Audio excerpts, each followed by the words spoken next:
ஓம் நம சிவாய. ஓம் நம சிவாய. ஓம் நம சிவாய.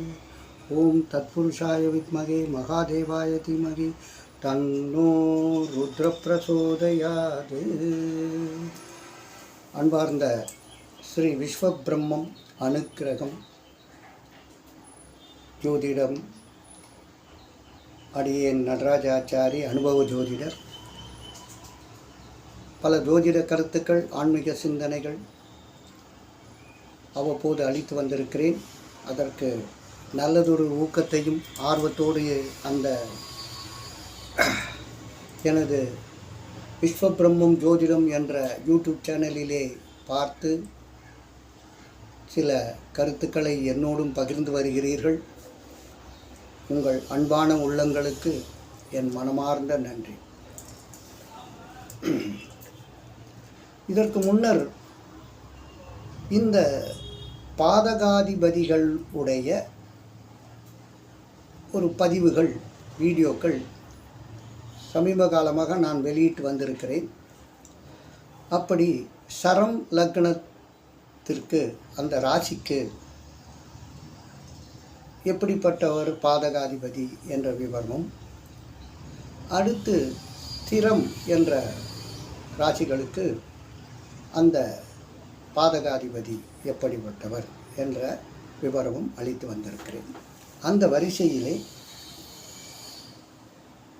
இப்போது இதற்கு முன் ஸ்திரம் ராசியான விருச்சிகம் ராசியை பற்றி அந்த பதிவை வெளியிட்டிருந்தேன். அதற்கு நல்லதொரு வரவேற்பு. இப்போது ஜோதிடத்தில் கொஞ்சம் பல பேருக்கு நல்ல ஒரு அவேர்னஸ் கிரியேட் ஆயிடுச்சு. என்னுடைய வீடியோக்களை பார்த்தே சில பேர் பல கருத்துக்கள் அவர்கள் உள்ளத்திலே எழுந்து அதற்கு உண்டான பதிலை என்னிடத்தில் கேட்க வேண்டும் என்ற ஆர்வம் வந்து என்னோடு தொடர்பு கொண்டு, இது எப்படி சார், இது இந்த மாதிரி நீங்கள் சொல்கிறீங்களே, இப்படி இருக்குமா, அப்படி வருமா என்ற அளவில் சில வினாக்களை என்னோடு பகிர்ந்து கொண்டு அதில் விரையும் பெறும்போது அவர்கள் மிகவும் மகிழ்ச்சியாக அந்த ஜோதிட ஆர்வத்தை, அவேர்னஸை அவர்கள் தெரிந்து கொள்வதை பார்க்கும்போது எனக்கும் மிகவும் மகிழ்ச்சியாக இருக்கிறது. அந்த அன்பர்களுக்கெல்லாம் இது போன்ற ஜோதிட நுணுக்கங்கள், சூட்சமங்கள், அதுவும் தவிர்த்து ஜோதிடத்திலே பல விதமான நம்ம படித்து புரிஞ்சிக்காத சில விஷயங்கள் நம்மளுடைய அனுபவத்திலே புரிகிறது. அந்த அனுபவ ரீதியாகவும் நம் அந்த ஜோதிடத்தை, அந்த ஜாதகத்தை எடுத்து பலன் சொல்லும்போது அது மிகவும் சரியாக வருகின்றது. இதை நான் பல இடங்களிலே உணர்ந்திருக்கிறேன். அந்த வகையிலே இந்த பாதகாதிபதிகளினுடைய விஷயங்களெல்லாம் வரும்போது நீங்கள் எப்படி தயாராக இருக்க வேண்டும், கவனமாக இருக்க வேண்டும், எச்சரிக்கையாக இருக்க வேண்டும் என்பதைத்தான் இந்த பதிவினுடைய நோக்கம். இப்போது இந்த ஸ்திரம் லக்னம் அல்லது ராசி என்று பார்க்கின்ற போது விருச்சிகத்துக்கு அடுத்ததாக வருவது கும்பம். இந்த கும்பம் ராசி எப்படி, பாதகாதிபதி யார் என்று பார்க்கின்ற போது அவர் 9ஆம் இடம். ஸ்திரம் அந்த ராசிகளுக்கு பாதகாதிபதி 9ஆம் இடம். அப்படி கும்பம் ராசிக்கு 9ஆம் இடம் எது என்று பார்க்கும்போது துலாம் வீடு. 9ஆம் வீடு துலாம் வீடு. அந்த துலாம் ராசி, இந்த துலாம் ராசிக்கு அதிபதி யார் என்றால் சுக்கிரன். ஆக இந்த கும்பம் ராசிக்காரர்களுக்கு சுக்கிரன் பாதகங்களை செய்வார், பாதகாதிபதியாக வருகின்றார் என்பதை புரிந்து கொள்ள வேண்டும். இதே மீனராசிக்கு 8ஆம் இடத்து அஷ்டமாதிபதியாக வருவார், அது வேறு கணக்கு. பாதகாதிபதி என்று வருகின்றவரும் இந்த கும்பம் ராசிக்கு ஸ்திரம் ராசி என்பதனால் அந்த 9ஆம் இடத்து அதிபதியான துலாம் அந்த சுக்கிரன் பாதகாதிபதியாக கும்பமுக்கு அருள் புரிவார். கும்பராசியாதிபதி சனி. சனிக்கும் சுக்கிரனுக்கும் நட்பு தான், பகை இல்லை. அப்படி இருக்கும்போது அவர் எப்படி பாதகத்தை செய்வார் என்ற ஒரு கேள்வி எழும். பிரச்சனை என்னவென்றால், நமக்கே சில நேரங்களில் சில விஷயங்களில் ஒரு கான்ட்ரடிக்டான முடிவை எடுத்துருவோம். என்ன இது இப்படி எடுத்து நம்ம இப்படி மாட்டிக்கிட்டோமேன்னு அப்புறம் தான் யோசித்து பார்க்கும்போது நமக்கே அது அந்த நேரம் எனக்கு என்னமோ ஆயிடுச்சு, நான் கொஞ்சம் உஷாராக இல்லாத போயிட்டேன்னு சொல்கிறவங்க நிறைய பேர் இருக்காங்க. அப்படிப்பட்டவங்களுக்கு அந்த நேரங்களிலே இந்த மாதிரியாக அது கும்பராசிக்காரர்களாக இருந்தால் உங்களது தசாபலன், அதாவது இப்போது என்ன தசை நடக்கிறதோ அந்த தசையிலும் சுக்கிர புக்தி என்று ஒன்று வரும். அந்த சுக்கிர புக்தி வரும் காலத்திலே நீங்கள் மிகவும் கவனமாக இருக்க வேண்டும். அப்போ தான் இந்த மாதிரி பாதகம் வரும். புரிகிறதா? இப்போது இந்த கும்பம் ராசியிலே 3 நட்சத்திரங்கள், 3 நட்சத்திர அதிபதிகள் இருக்கிறார்கள். இப்போ கும்பம் ராசியிலே நீங்கள் அவிட்டம் 3ஆம் பாதம் 4ஆம் பாதம், இந்த 2 பாதங்கள் அவிட்டம் நட்சத்திரம், இது செவ்வாயினுடைய நட்சத்திரம்.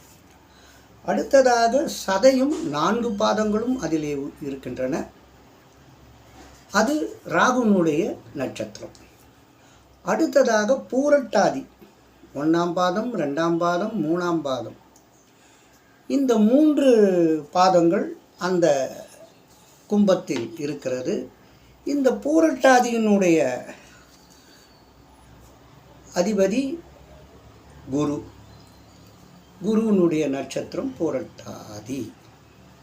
ஆக கும்பராசியிலே 3 நட்சத்திர அதிபதிகள் இருக்கிறார்கள். ஒன்று செவ்வாய், ராகு, குரு. இப்போது நீங்கள் அவிட்டம் நட்சத்திரத்தில் பிறந்திருப்பீர்கள் என்றால், கும்பராசியிலே பிறந்திருப்பீர்கள் என்றால், பாதகாதிபதியினுடைய தசை எப்போது வருகிறது என்பதை நீங்கள் கவனமாக கொள்ள வேண்டும். அப்படி பார்க்கும்போது அவிட்டம் நட்சத்திரத்தில் பிறந்தவர் செவ்வாய், அது செவ்வாய் என்றால் 7 வருடம், ஆனாலும் அந்த இருப்பு என்ற கணக்கு வரும். எந்த பாதத்தில் நீங்கள் பிறக்கிறீர்களோ அதை கணிக்கும்போது உங்களுக்கு அந்த 7 வருட தசையிலே 3 வருட தசை, 4 வருட தசை, இது போன்ற ஒரு இருப்பு கணக்கு வரும்.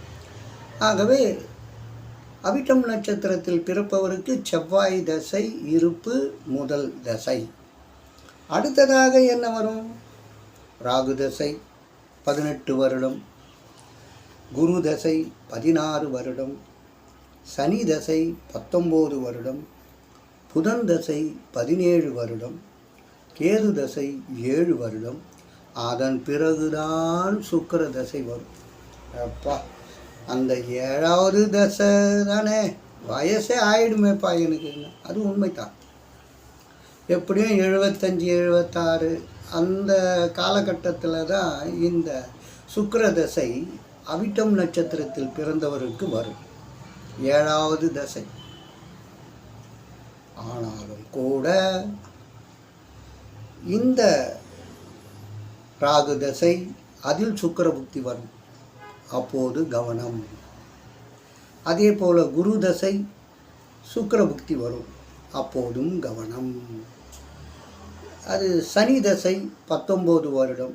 ஆனால் சனி நல்லவர், சுக்கிரனுக்கும் பகை இல்லைன்னு ஏற்கனவே சொன்னேன் இல்லையா? இருந்தாலும் அவர் பாதகாதிபதி என்ற அளவில் அந்த சனி தசையும் சுக்கிர புக்தியும் ஏதாவது ஒரு பிரச்சனையை கொடுக்கும்.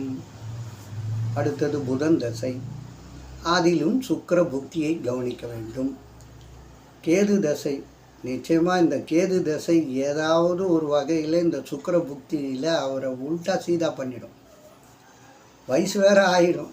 உடல் நலக்குறைவோ இல்லை வேறு மாதிரியான பிரச்சனைகளை கொடுத்து குடும்பத்தில் கொஞ்சம் அவரை ஒரு மாதிரி பிரித்து வைக்கும். ஆக ஒரு 75 வயதில் வரும்போது இந்த பிரச்சனைகள் வரும். ஆனால் இவர் என்ன, சுக்கிர தசை 75 வயசில் வருதுன்னு வச்சுக்கிட்டோம். அப்போ ஒன்றும் பிரச்சனை இல்லையானா 75 வயசுலேருந்து இவர் எத்தனை வருட காலம் தன்னுடைய காலம் இருக்கிறது, ஒரு 5 வருடம் 80 வருஷம் வரைக்கும் இவர் இருக்கிறாருன்னா அப்போ சுக்கிர தசை அங்கே கனெக்ட் ஆகிடும். அப்போது அது கஷ்டம் அதிகமாக இருக்கும். வயசான காலத்தில் ரொம்ப சிரமப்படுறதுன்றது ஐயோ எப்பா, அது சொல்லி மாளாது. பெற்ற பிள்ளையும் துணை இருக்காது. பெற்ற எந்த ஒரு வழியும் அவர் முதலே உஷாராக வச்சுக்கணும். வயசான காலத்தில் நம்ம எப்படி இருக்க போகிறோன்ற பயம் முதலியே வரணும். அதுக்குண்டான சோர்ஸ் ஆஃப் இன்கம் ரெடி பண்ணி வச்சுக்கணும். வயசான பிற்பாடு எல்லாத்தையும் பிள்ளைங்களுக்கு பொண்ணுங்களுக்கு இல்லை இதோ பொண்டாட்டிக்கு அப்படி இப்படின்னு சொல்லிட்டு எல்லாத்தையும் இழந்துட்டாருன்னா கடைசி காலத்தில் அவங்க யாருமே கூட வரமாட்டாங்க. இது அடுத்ததாக, நீங்கள் சதயம் நட்சத்திரத்திலே பிறந்தவர் என்றால் கொஞ்சம் நல்லது தான். சதயம் நட்சத்திரத்தில் பிறந்தவர் எப்போதும் ஆரம்ப கட்டத்திலே, அதாவது ஒரு சிறிய வயது, அதாவது ஒரு 20 வயது வரை அவர் படுகின்ற கஷ்டம் ரொம்ப ரொம்ப கஷ்டம். அதில் ஆனாலும் அதில் அவர் முயன்று வென்று விடுவார்.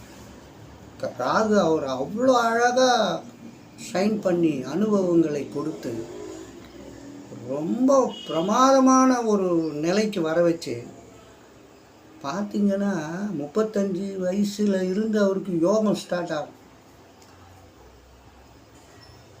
எப்படி பாருங்க அது.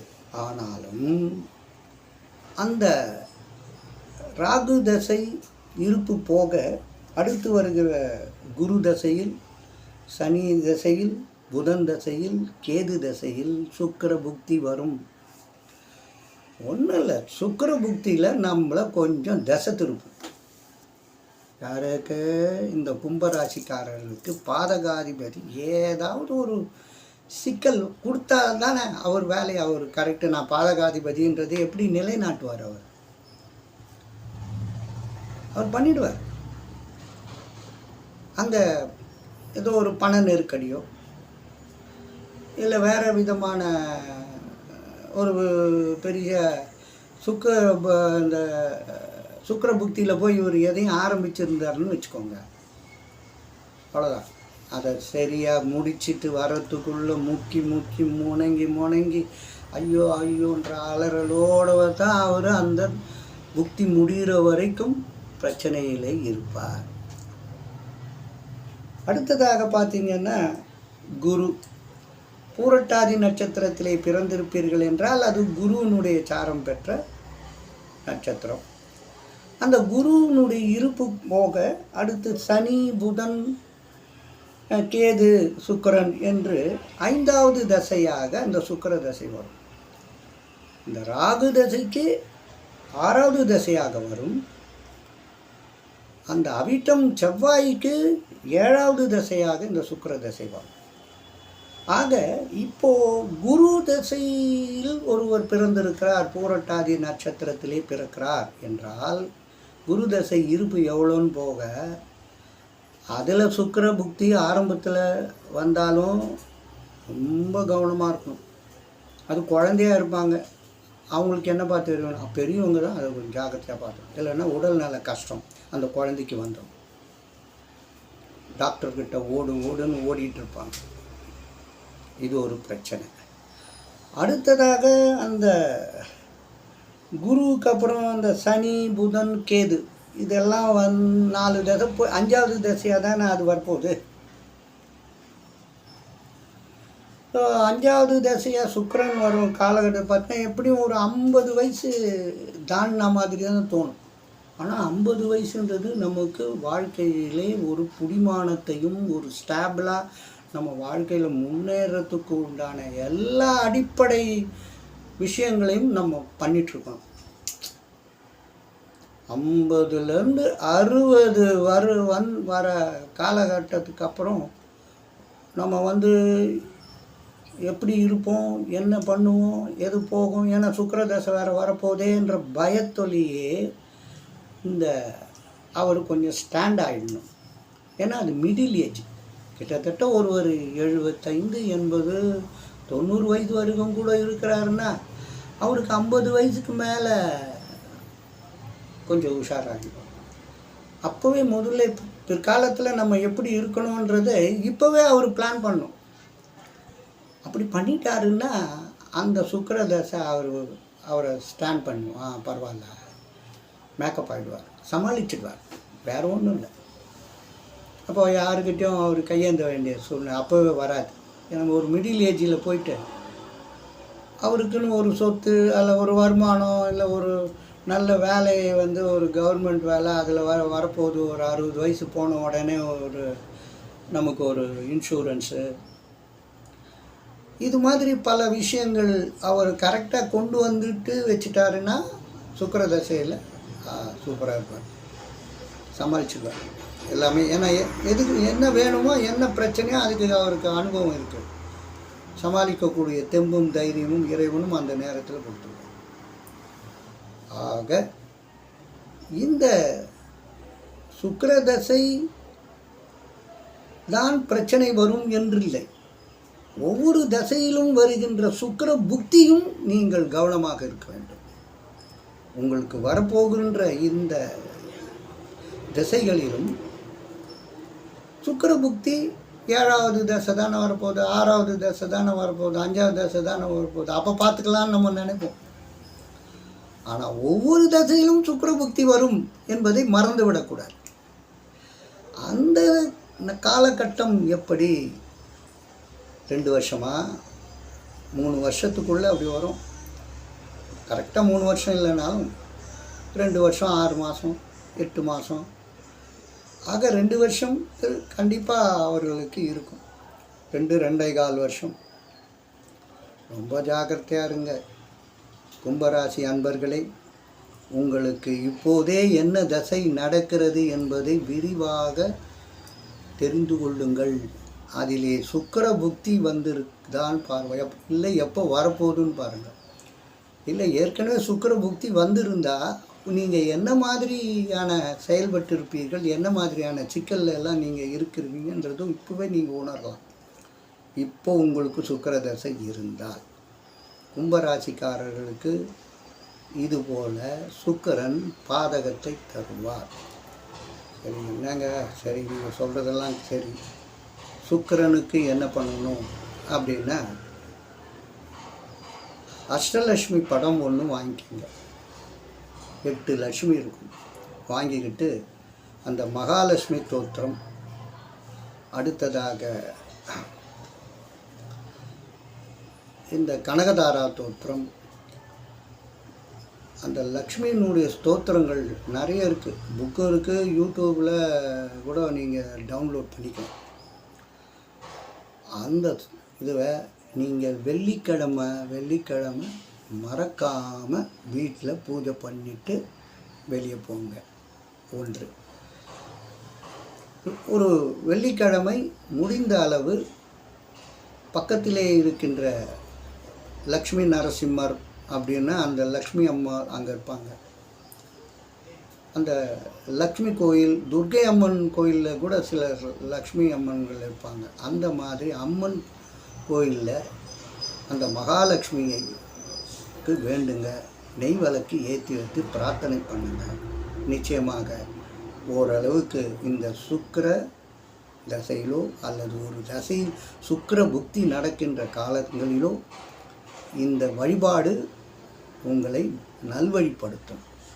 அதுதான் முக்கியம். ஆகவே கும்பராசிக்காரர்கள் இந்த சுக்கிரனுக்கு சற்று கவனம் தேவை. பயந்து தான் ஆகணும். எல்லாம் என்னால் முடியும், நான் யார், சுக்கிரனாவது புக்கரனாவது நான் பார்த்துக்கிறேன், அப்படியெல்லாம் ஒன்றும் சவடாலாம் விட முடியாது. தெய்வம் நின்று கொல்லும். ஜாகிரதையில் நீங்கள் பண்ணுற பாவ புண்ணியம் உங்கள் கர்மாவுக்கு தெய்வம் நின்று கொள்ளும். எப்போ இந்த மாதிரி பாதகாதிபதி தசை, பாதகாதிபதியினுடைய புக்தி, மாரகாதிபதி தசை, மாரகாதிபதியினுடைய புக்தி, 7 சனி, அஷ்டம சனி, அர்த்தாஷ்டம சனி, கண்ட சனி என்ற சனி பிடிக்கிற காலத்தில் தெய்வம் நின்று கொள்ளும். நன்றி, நமஸ்காரம்.